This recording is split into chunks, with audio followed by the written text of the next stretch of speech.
Do people in musicals know they're singing? Can they know? Should they know? Can a show mix and match? And what the heck does diegetic mean? Let's start with that last question. What does diegetic mean? Simply, diegetic means occurring within the context of the story and able to be heard by the character. AKA, the sound originates from the world of the piece and the characters are aware that there is music and singing going on. In our world, when we hear music on the radio or from a jukebox or from someone singing live, that music is diegetic to us in this virtual reality that we call life. Generally speaking, in the roots of musical theater, all the way back from the earliest book musicals, the majority of song moments in musical theater have been non-diegetic. And this is the issue that a lot of people who don't like musical theater have with musical theater. They aren't willing to extend their disbelief so far as to believing that people could break out randomly into song in their daily life. First of all, if it's a good musical, then the songs are definitely not random. They are placed with intention and purpose for character or for plot. Secondly, if you're not hanging out with people who break out randomly into song throughout their daily lives, then my friend, you need to find cooler people to hang out with. I said what I said. So what this means is that when Elphaba finishes her encounter with Madame Morrible and then sings, "Did that really just happen?"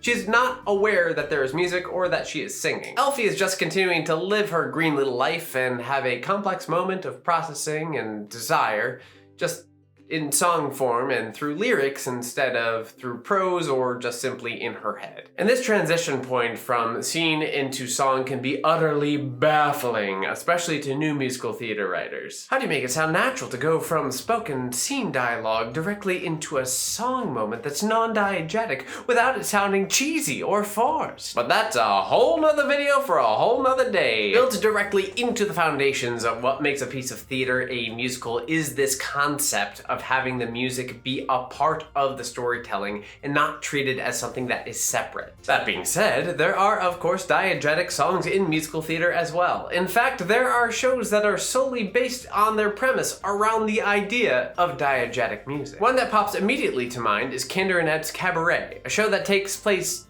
well, in a cabaret.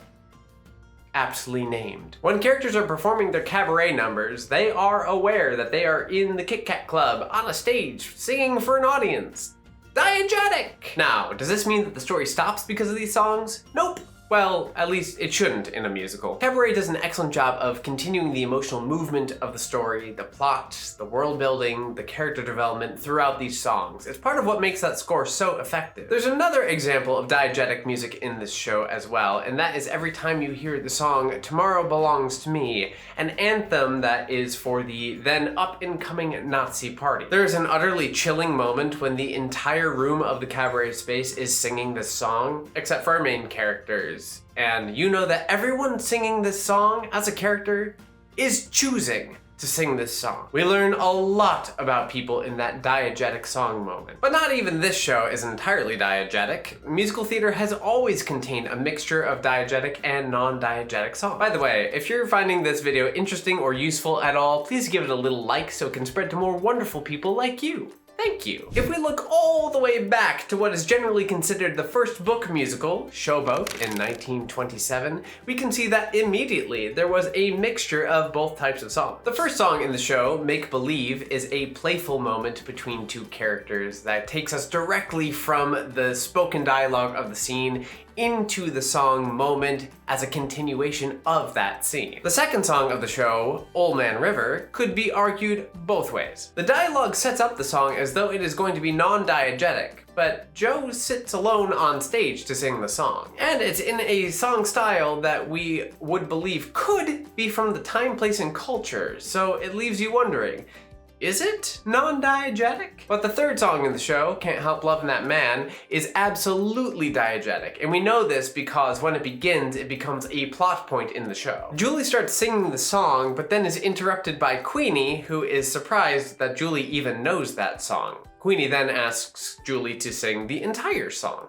So they're aware of the song. It's a really nice 1-2-3 punch for the audience, setting up that in this musical world, on this showboat, there will be both diegetic music and non-diegetic music, and all of it will be somehow connected to the plot and to the characters. Are there times in musical theater where diegetic songs fall flat?